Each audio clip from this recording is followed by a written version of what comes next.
할렐루야. 귀하고 복된 주일 함께 예배할 수 있고 찬양할 수 있는 우리 주 하나님께 큰 영광을 돌립니다. 계속해서 사도행전의 말씀 다시 보는 사도행전이라는 대타이틀을 갖고 여러분과 함께 말씀을 보고 있습니다. 오늘은 사도행전 11장 19절에서 26절의 말씀을 갖고 여러분과 함께 말씀 속으로 들어가고자 합니다. 함께 말씀을 먼저 소리내어서 읽도록 하겠습니다. 19절의 말씀.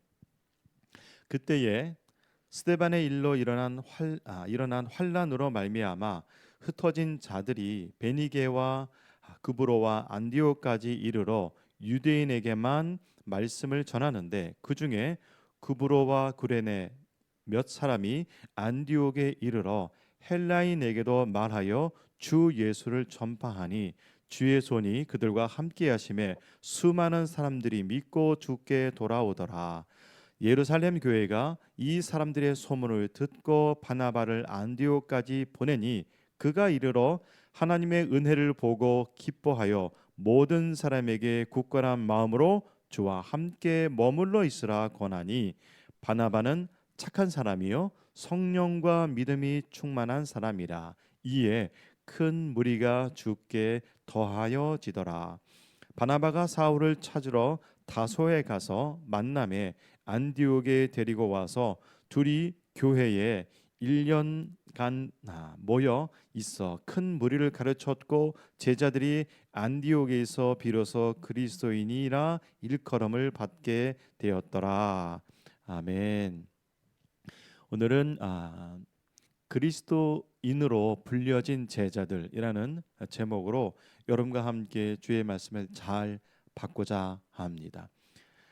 부제목으로 이렇게 한번 정해 봤습니다. 예수를 믿으면 정말로 그리스도인으로 불리는가라는 부제목을 갖고 오늘 말씀 속에 함께 들어가고자 합니다. 오늘 특별히 말씀 26절에 보면 바나바와 사울이 큰 무리를 1년간 가르쳤다고 말하고 있는데요. 이렇게 그리스도인으로 불려진 제자들이 그냥 어느 날 한시에 불려진 것이 아니라 성경에 정확하게 기록되어진 것처럼 그 누군가의 가르침으로, 즉 바나바와 사울의 가르침으로 성경에서는 약 1년간 가르침을 받았다고 말씀하고 있는데 그 가르침으로 인하여서 안디옥에서 비로소 그리스도인으로 다른 사람에게로 불려졌다고 성경에 기록하고 있습니다. 여러분, 가르침이라는 것은 어떤 것인가요? 저는 가르침이라는 것은 두 가지로 나누어서 생각할 수 있다고 생각합니다. 가르침은 교육, 그리고 가르침은 훈련을 같이 내포한다고 저는 생각합니다. 교육은 무엇인가요? 교육은 알지 못했던 것을, 어떤 사실을, 어떤 배움을 새롭게 배우는 것, 그것을 교육이라고 그러고, 훈련은 알고 있는 것, 배운 것을 거듭 반복하는 것을 훈련이라고 그럽니다. 그래서 아마도 오늘 큰 무리가 가르침을 받았는데 교육과, 우리 시대로 표현하면 교육과 훈련이었지 않았을까, 저는 확신스럽게 말씀을 드립니다. 그렇습니다. 교육은 예수 그리스도에 대해서 분명히 배웠을 것이고요. 또 훈련이란 예수 그리스도를 배운 사람들이 그 땅의 안디옥에서 예수 믿는 사람들이 살아가는 모습이 계속 훈련되어졌기 때문에 반복적으로 때론 넘어지고 때론 실패하고 때론 좌절하더라도 예수 그리스도 믿는 그 정체성으로 살아가는 훈련, 살아가는 그 반복된 훈련으로 말미암아 어느 정도의 단계에 이르렀을 때에 다른 사람들이 보기에 저 사람들이 정말 예수라는 존재를 따라가는 그리스도인으로 불려지게 되었다고 저는 말씀을 드리고 싶습니다. 오늘 말씀에 보면 이렇게 시작되는데 PPT를 먼저 보여드릴까요? 예, 띄어쓰기가 좀 잘못됐네요. 그리스도인이 되었다는 것은 무엇을 의미하는가? 이렇게 표현할 수가 있겠죠? 예, 지금 보여드리는 그림은 안디옥에 있는 베드로 동굴 교회입니다. 먼저 말씀을 드린다면 지금 보여드리고 있는 안디옥에 있는 베드로 동굴 교회는 그 외형이 지금으로부터 약 1000년 전 십자군 전쟁 때 이 장소에서 초대교회 드렸던 그 장소를 다시 우리식으로 표현하면 리모델링한 것입니다. 그래서 지금 보여드리는 것이 표현되는 것들이 초기 기독교의 모습은 아니라고 먼저 말씀을 드리고 그림을 보여드릴게요. 정면의 모습이고요. 그다음에 그 다음 그림 보면 그 안에서 바깥을 찍은 사진이고요. 그 다음에는 또 그 다음에는요. 그 돌로 되어 있는 그 강대 밑 뒤편에 돌로 되어 있는 의자죠. 그리고 정면의 모습입니다. 그림에는 잘 나오는지 모르겠는데 알파와 오메가라고 이 돌석 강단에 기록되어 있고, 저 강단 위쪽에 있는 저 동상이라 그럴까요? 저 동상은 예수님이 아니라 베드로입니다. 그래서 베드로 동굴 교회의 이 교회는 뭐 성지순례 가서 이곳을 간다면 이곳은 엄밀하게 말하면 카톨릭에서 관리하고 카톨릭에서 어떻게 보면은 그 운영권을 갖고 있는 그런 베드로 동굴 교회입니다. 이것에 대해서는 뭐 많이 길게 말씀드리고 싶습니다만 결국 제가 말씀드리고 싶은 것은 무엇이냐면 정말 건물이 교회인가를 먼저 깨우치고 이 말씀을 들어가고자 합니다. 건물이 교회인가? 아니라는 것입니다. 예수 믿는 사람이 교회이다라고 성경에서 가르치고 있고, 오늘도 안디옥에서 일어났던 사건, 우리는 다 뭐 예루살렘 교회, 안디옥 교회라고 표현되어 있는데 우리가 갖고 있는 생각 속에서 건물이라는 것을 우리가 자꾸 아니라는 것을 알려드리기 위해서 말씀을 드리는데요.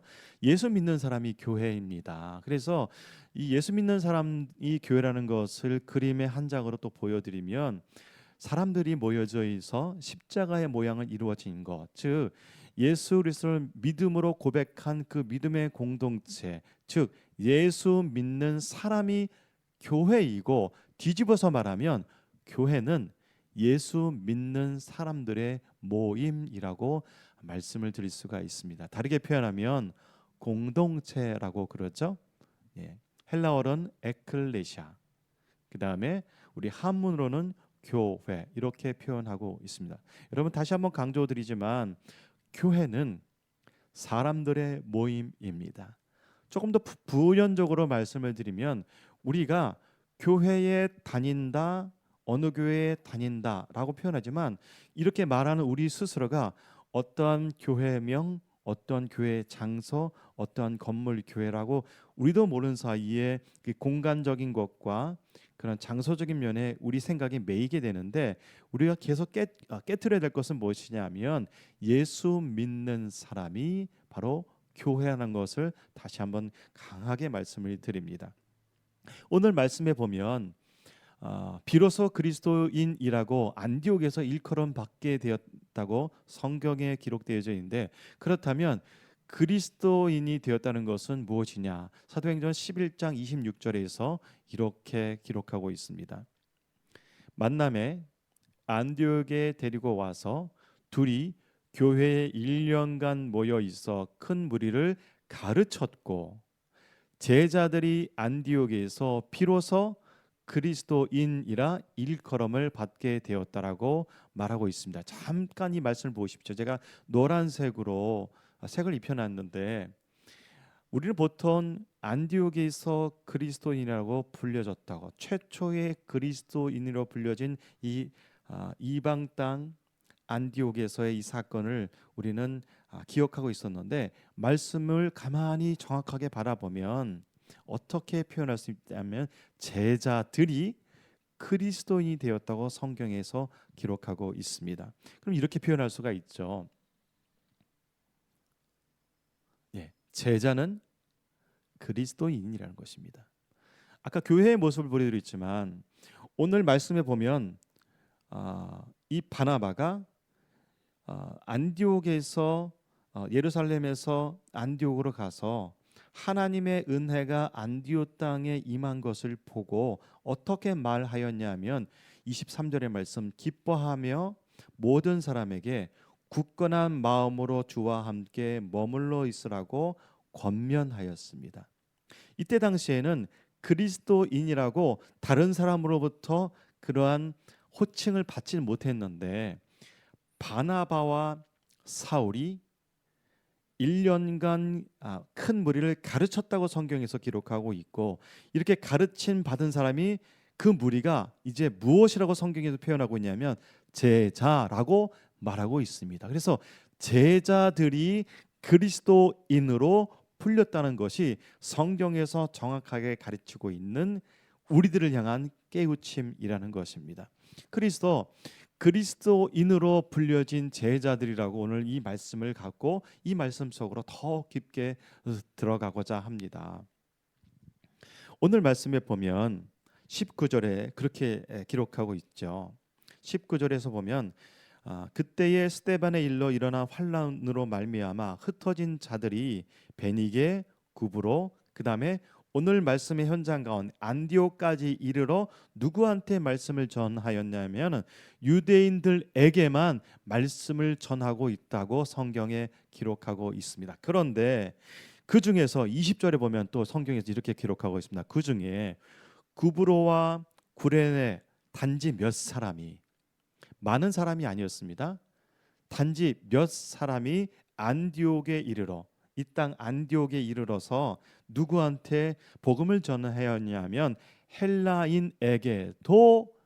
헬라인에게도 복음을 전했다고 성경에 기록하고 있습니다. 이 헬라인은 로마인을 말하죠. 그리스어를 사용하는 사람들을 말합니다. 여러분, 이 몇 사람의 그 복음 증거하는 일이 19절에 스데반의 그 죽음과 대단한 핍박으로 말미암아 믿는 사람들이 다 흩어지는 사건들을 우리가 계속해서 그 앞에서 보고 있지 않습니까? 그런데 그 이름이 정확하게 기록되어 있지 않는 예수 믿는 단지 몇 사람이, 그들이 유대인에게만 말씀을 전한 것이 아니라 구브로와 구레네 사람이 헬라인에게도 주의 복음을 전했다고 기록하고 있습니다. 이름은 기록되어 있지 않지만 이 얼마나 하나님의 사람이 그 흩어진 곳에서도 주의 복음을 전하고 있다는 사실이 우리에게 얼마나 큰 은혜가 되고 또한 도전이 됩니다. 그런데 21절에 보면 또 이렇게 사도행전에서 기록하고 있습니다. 주의 손이 그들과 함께 하심에 수많은 사람들이 믿고 주께 돌아오더라라고 말씀하고 있습니다. 여러분, 성경 말씀에 오늘 19절과 26절까지의 말씀을 읽었는데 이 19절과 26절에 말씀하시고 있는 가장 강력한 주체자가 누구라고 성경에서 기록하고 있냐면 주의 손으로 성경에서 기록하고 있습니다. 여러분, 주님의 손이 몇몇 사람에게 함께하였고 주님의 손이 바나바에게도 함께하였고 주님의 손이 사울에게도 함께하였던 이 사건이 오늘의 안디옥에서 일어난 사건이고, 이 모든 것이 사도행전을 넘어서 온 신약 성경에 기록되어져 있는 바로 그 주체자라는 것입니다. 이 사실을 여러분 꼭 기억하시기 바랍니다. 우리가 성경을 읽고 해석하고 받아들일 때에 어떤 인물, 특별히 오늘 보면은 스데반이라는 사람이 착한 사람이고 성령과 믿음이 충만한 사람으로 기록되어져 있어서 이 바나바라는 한 사람을 본받고자 하는 것은 매우 좋은 롤 모델이 됩니다. 그러나 이 바나바를 그렇게 하고 있는, 그렇게 변화받게 하는 사람이 누구인가요? 바로 주님의 손이라는 것입니다. 주님의 손은 하나님의 능력이 바로 오늘 신약 성경 가운데에 사람에게 지금 역사하고 있음을 성경에서 말하고 있습니다.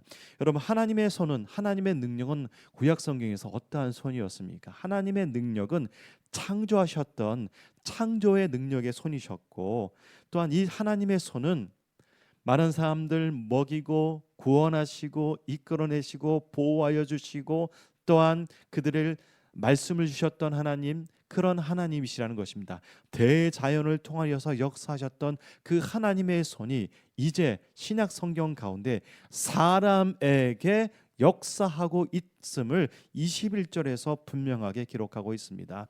아멘입니다. 그렇습니다. 하나님의 뜻이 이제 사람을 통해 역사하고 있음을 여러분 크게 깨닫길 바랍니다.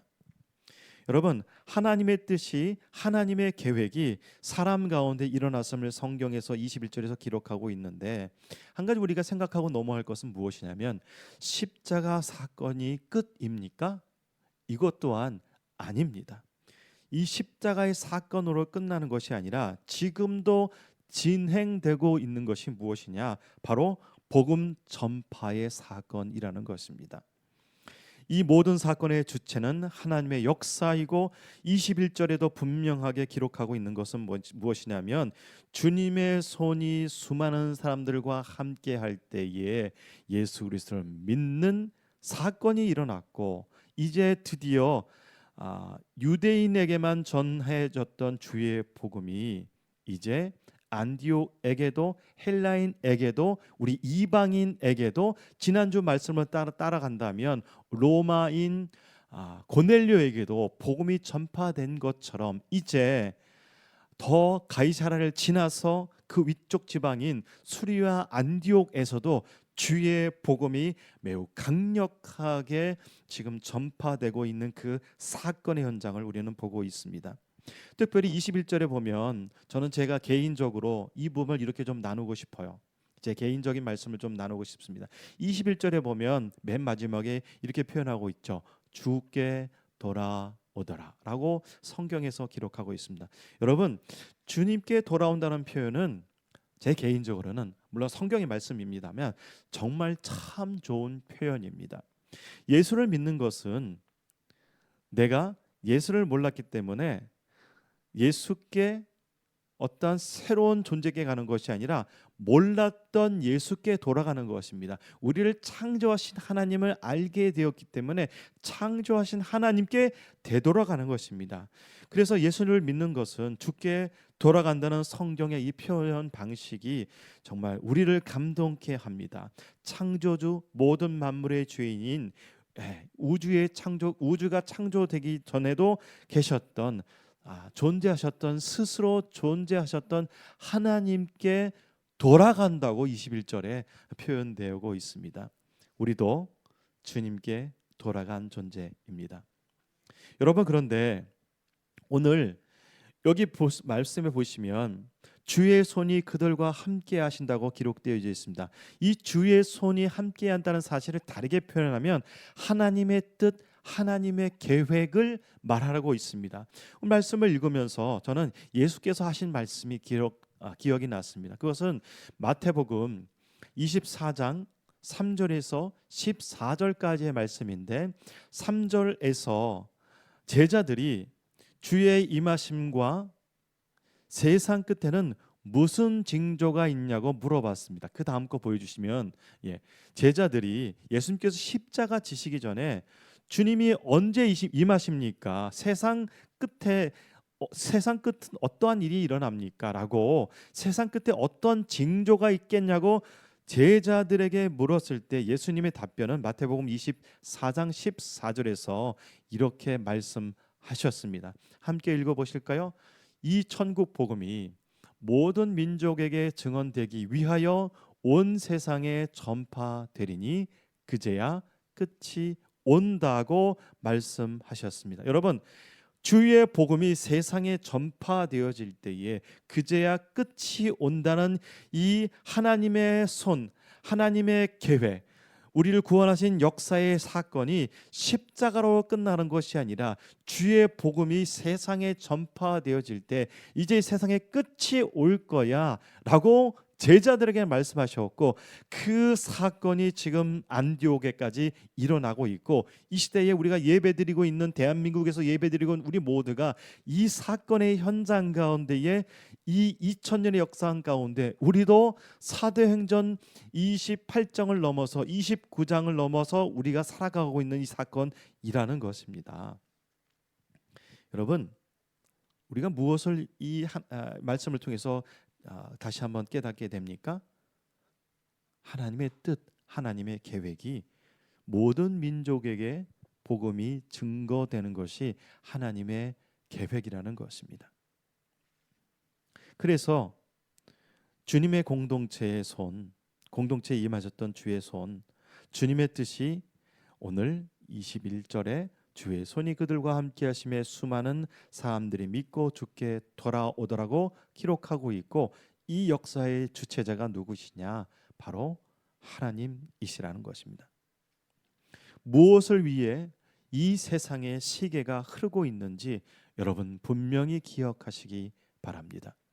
자, 그러면 22절에 보면 이제 예루살렘 교회가 이 사람들의 소문을 듣고 바나바를 안디옥까지 보냈다고 성경에서 기록하고 있습니다. 우리 성경 번역에는 소문이라고 표현되어 있는데, 소문보다는 기쁜 소식 아니면 그냥 소식이라고 표현하면 더 좋을 것 같습니다. 즉 예수 그리스도의 복음이 유대인에게만 전파되었는데 이제 헬라인에게도 예수 그리스도를 믿는 복음의 역사가 일어나니까 예루살렘에 있는 교회가, 이 교회가 뭐죠? 건물이 아닙니다. 공동체가 이 소문을 듣고 누구를 안디옥까지 보내게 되었냐면 바나바를 안디옥에 보내게 되었습니다.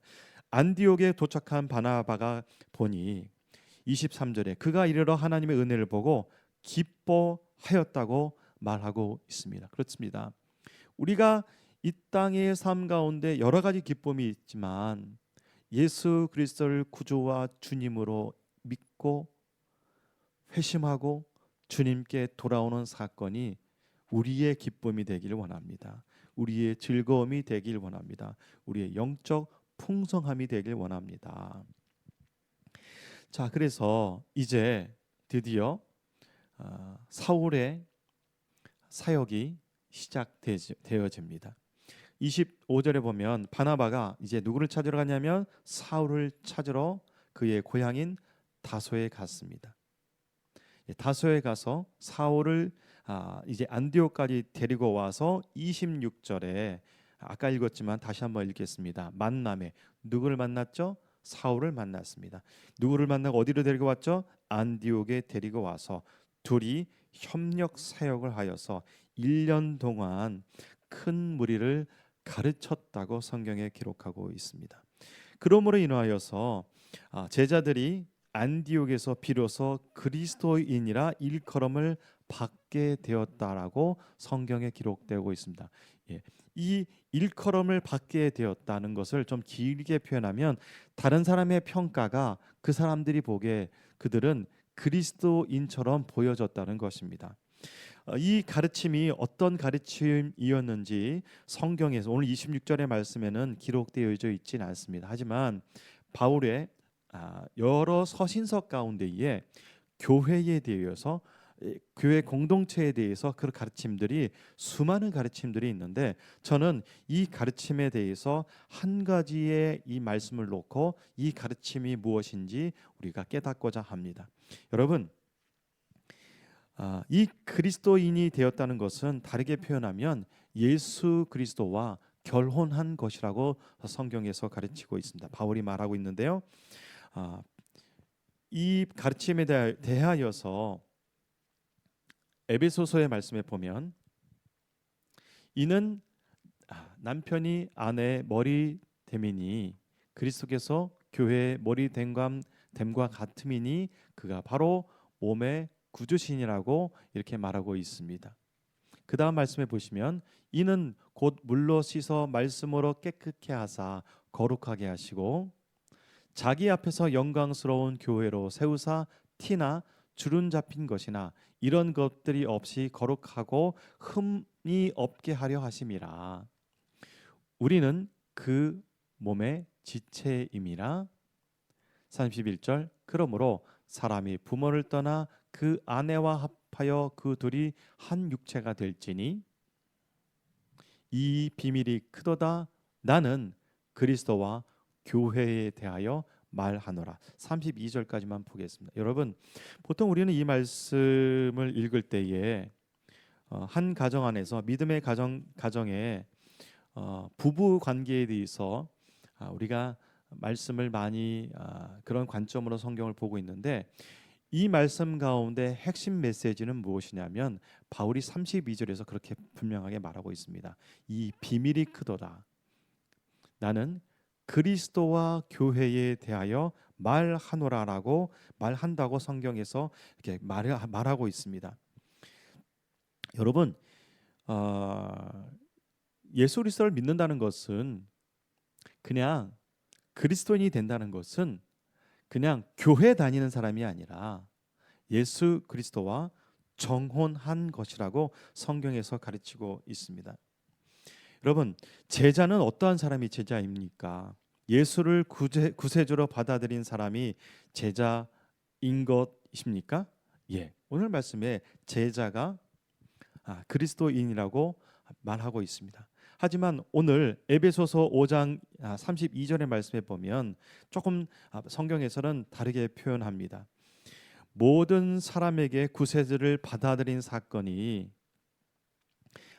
예수 그리스도를 믿는 그리스도인이 된 것처럼 우리가 그리스도인이 되었다는 것은 바로 예수 그리스도와 결혼하였다고 성경에서 가르치고 있습니다. 그래서 이 에베소서 5장 22절과 33절까지의 말씀을 보면 아내와 남편에 대해서 말하고 있는 것처럼 보이지만 사실은 이 메시지의 핵심 메시지는 바로 32절에서 밝히고 있는 것처럼 나는 그리스도와 즉 교회 예수 믿는 공동체에 대하여서 말한다고 말씀하고 있습니다. 교회와 그리스도와 교회의 신비를 말하기 위해 결혼이라는 깨어질 수 없는 남자와 여자 그 새로운 관계, 그 결혼의 관계, 정혼한 관계를 예를 들어서 가르침을 주고 있다는 것입니다. 한 몸이 된 운명 공동체가 부부인 것처럼 하지만 이 결혼은 유한한 것입니다. 하지만 그리스도와 교회는 완전히 하나가 되었다고 성령으로 하나가 되었다고 가르쳐 주고 계신데 이것이 무엇이냐? 바로 영적인 연합을 말하고 있습니다. 이것을 쉽게 설명하면 영원한 것을 설명하기 위하여서 무한한 것을 설명하기 위하여서 유한한 부부 관계를 예를 들어서 말씀하고 있다는 것입니다. 부부가 사랑의 관계로 이루어진 것이 부부의 결혼 생활을 말함으로 말미암아 우리가 그리스도인이 교회가 예수 그리스도 안에서 완전히 연합되었음을 말씀하고 있습니다. 여러분 그렇다면 오늘 사도행전 11장 26절의 말씀을 다시 한번 보게 되면 이렇게 볼 수가 있습니다. 그리스도인으로 불려진 제자들은 그 신분은 어떻게 된 것입니까? 26절의 말씀을 보여드리면 사도행전 11장 26절의 말씀이요. 비로소 그리스도인이 되었다. 이 뜻은 이 신분은 어떻게 된 것입니까? 완전히 그리스도와 연합된 정체성을 갖고 있는 사람들을 말합니다. 우리식으로 말하면 뼛속까지 예수의 사람이 바로 제자이고 이 예수의 사람이라고 불리는 사람들의 삶은 마치 결혼하여서 살아가는 부부처럼 사랑으로 연합되어진 것처럼 예수 그리스도의 성령으로 완전히 연합되어진 것 그것을 바로 그리스도인으로 볼 수 있다는 것입니다. 결혼은 여러분 다른 말로 표현하면 정혼이라고 말하죠. 정혼은 서로 이 남녀가 언약의 관계가 되어진 상태를 말합니다. 이처럼 그리스도인으로 불려지는 사람들은 그 삶의 모습, 살아가는 방식, 언어의 습관, 다른 사람들로부터 받는 그 평가, 그 불려짐이 무엇이냐? 바로 그리스도의 신부, 그리스도께 완전히 속해진 사람, 그것이 바로 그리스도인이라는 것입니다. 여러분, 이렇게 그리스도인으로 살아가는 것이 쉽겠습니까? 이렇게 살아가는 것이 쉬울까요? 대답은 그렇지는 않습니다. 하지만 여러분 절망하지 마십시오. 그 신분의 정체성을 우리는 지금 깨달았습니다. 그리스도인으로 살아가기 위해서 날마다 신부의 자격으로 그 정체성을 잃어버리지 않고 살아가시길 바랍니다. 복음을 받는다고 해서 계속해서 그 상태로 살아가는 것이 아니라 날마다 부부가 사랑으로 연합하여서 이 땅의 삶을 살아가는 것처럼 복음을 날마다 받아서 예수 그리스도를 날마다 말씀으로 받아서 성령에 충만하여서 영적인 연합 상태를 날마다 경험하시기 바랍니다. 여러분, 그리스도인의 정체성을 갖고 살아가는 것이 쉽지는 않습니다. 하지만 이 개인의 노력으로 살아간다면 쉽지는 않겠습니다만, 때로는 자잘할 것이 있습니다만 성령의 도우심으로 날마다 살아가십시오. 이것이 바울의 가르침이고 이것이 바로 성경의 가르침입니다. 여러분, 제자로 살아간다는 것이 쉽지는 않습니다. 이 땅의 삶을 우리가 예전에는 우리가 입고 있는 양복이나 교회에 갈 때 성경책을 들고 간다던가 때로는 그 교회 성경 가방을 들고 가는 시대를 우리가 살아왔습니다만, 우리가 세상 속으로 나갈 경우에는 정말 예수 그리스도의 한 사람으로 살아간다는 것은 정말 우리 삶의 전체 모습으로 보여주는 것이 마땅합니다. 그래서 오늘 특별히 21절에 기록된 이 주의 손이, 이 말씀을 볼 때에 이 모든 주체자가 누구시냐, 이 사건이 이렇게 하게끔 하시는 분이 누구시냐, 바로 주의 손 하나님의 능력이라는 것입니다. 우리 안에 역사하시는 예수의 영 성령으로 우리는 살아갑시다. 이 시대에 우리는 그리스도인, 내가 복음을 전하는 역사에 동참하여서 우리가 그렇게 살아가기 원합니다. 하나님, 주의 손이 우리의 삶 가운데에 주의 능력이, 우리 하나님의 역사가 나의 삶 가운데에 강력하게 역사하여 주시옵소서 말하는 것이 마땅합니다. 여러분, 참된 그리스도인은 누구입니까? 참된 그리스도인은 어떠한 사람들이라 오늘 말씀 가운데 가르침을 받으셨습니까? 제자로 불렸던 사람이 비로소 그리스도인이라고 불려진 것처럼 주의 제자로 살아갑시다. 또한 주의 순결한 신부로 살아냅시다. 함께 기도하시겠습니다. 살아계신 아버지 하나님, 안디옥에서 비로소 그리스도인이라고 수많은 사람들이 불려지게 되었습니다. 나는 이 시대에 어떠한 사람들로부터 평가받고 인정받고 살아가는지 오늘 말씀을 통하여서 다시 한번 깨닫게 해 주시니 감사를 드립니다. 아버지 하나님, 우리로 말미암아 주님의 손에 붙들려 주의 뜻을 이루는 주의 복음의 역사 가운데에 한 부분이라도 사용되어지는 그러한 이 시대의 참된 제자가 될 수 있도록 우리에게 능력을 더하여 주시옵소서. 우리를 제자 삼아 주시옵소서. 우리도 이 땅에 나의 삶을 통하여서 우리의 삶 전체를 통하여서 그리스도인임을 증거케 하여 주시옵소서. 우리의 구원자 되신 주 예수 그리스도의 이름으로 기도드립니다. 아멘.